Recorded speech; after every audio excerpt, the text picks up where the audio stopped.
What's going on, everyone? Today's the 16th of June. Sorry it's been a bit, but figured now would be a good time. I'm going to show everybody how to do a quick repair on some of this rust stuff that you start getting on these older 91 trucks.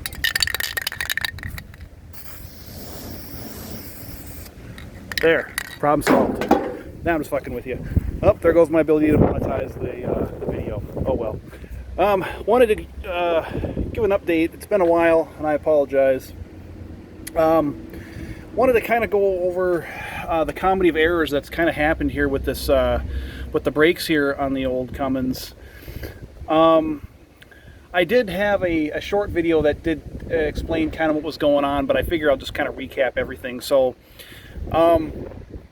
back in the end of February, and I apologize for the wind noise, but back at the end of February, there was an issue I had when I went to pull into my driveway, and my driveway's got a little bit of a hill to it, so I went to put the transmission in 5th gear, pushed on the e-brake, but the truck started rolling backwards, and like an idiot, when I went to grab the stick, I pulled the transmission out of range, so I had to take this whole thing off and jam a screwdriver in there, and you get the idea. But the biggest issue is that the parking brake was not holding the truck.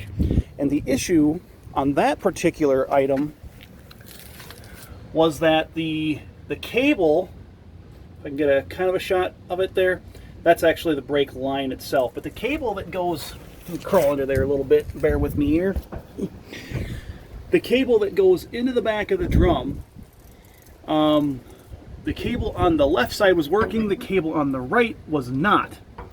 And therein is where this odyssey started, because originally what I was going to do was I was going to get the truck into the shop and have them replace that cable. Well, to do that, on this particular truck, the tires got to come off, obviously. The tires got to come off, the drum's got to come off, and then to get the drum off, you have to pull the axle tube out. Yeah, I know. You see where I'm going here. This turns into a much bigger job. Now, the drums had been on there for a minute, so there was a rust ring on there, so they beat the effluent piss out of the back of the drum to get it out, which took out the shoes, which damaged the spring kit, and it just started snowballing. So, but it doesn't stop there. Wait, it gets better. Right there, this pin that holds on the spring for the parking brake assembly inside the drum was stuck. So they more or less had to air chisel that out. Well, it made the hole slightly bigger, so when they put it all back together, when it take it for its test drive, the pin fell in. So they had to take the whole damn thing back apart again and order a new spring kit, and you kind of get where I'm going. So now that this is all said and done, I've got new drums, I've got new shoes, I've got a new brake line, because of course that started leaking, because of course it will. And I'm still not done yet. When they went to bleed it, the master cylinder, as you can see, is nice and shiny and new. And it's got a new brake line on it. When they went to bleed it, the brake pedal went all the way to the floor. And it's not in any book, but I've always heard this as kind of an old mechanic's advice, is when you are bleeding brakes, especially if you've totally lost brake pressure, to put a block of wood or a brick or something underneath the brake pedal so it doesn't travel all the way to the floor. Because if you do that, you can overextend the master cylinder, because for those that don't know, and on the other side of this booster here, now this is a vacuum actuated booster, there is a rod that pushes against a plunger, and it pushes it this way. That's of course how you get your brake pressure. Well, if that goes too far, you can damage the seals that are inside of the master cylinder. Sorry about that. You can damage the seals that's inside the master cylinder, and then you get the real spongy brakes, and that's just not safe. You're definitely on borrowed time if you got that situation going on, because there will be a time where you go ahead and push the brakes and you just don't stop. The way to diagnose the master cylinder versus the booster is, if it's the booster, The problem you'll have is it'll feel like your brakes are rock hard all the time because you're not getting any power assist. You know, just like if the engine's not running, go to push on your brakes, it feels super hard like that. If it's the master cylinder, the brakes only feel spongy when the motor is running. And that's the situation that I had. And so that necessitated replacing the master cylinder. Which then, of course, you got 30-plus-year-old lines on this thing. Of course, as soon as I put a wrench on that one, this one just snapped clean off. That one actually is in much better shape. So that one may or may not be the original. Hard to say. But so then they get all that Humpty Dumpty put back together.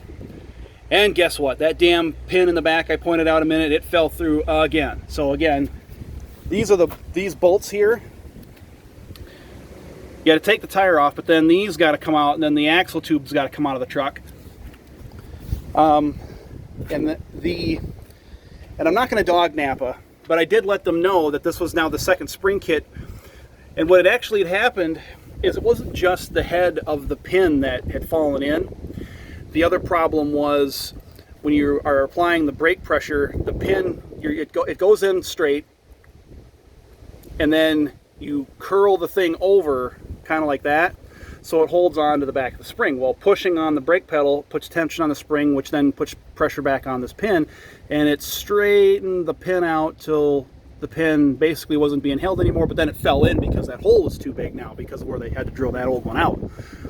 So they put a spacer on the other side, so it's not going to happen again. But of course, now I'm summarizing in this video everything that had transpired over the course of about 7 weeks. And the reason it took that long was because, first, this is a secondary truck. And I wanted the same guy that was working on it to continue working on it, but due to the COVID stuff that we've all been dealing with, the shop we're running at 50% capacity. So essentially they were running 1 week on, 1 week off shifts. So if it's waiting on parts and then it can't get back into the stall, then the part gets here the last day of the shift.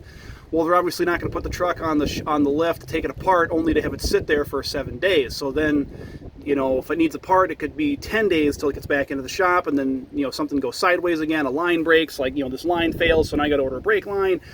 It's a day out at Napa, because I'm not putting OEM stuff in this. I mean, there's no reason to.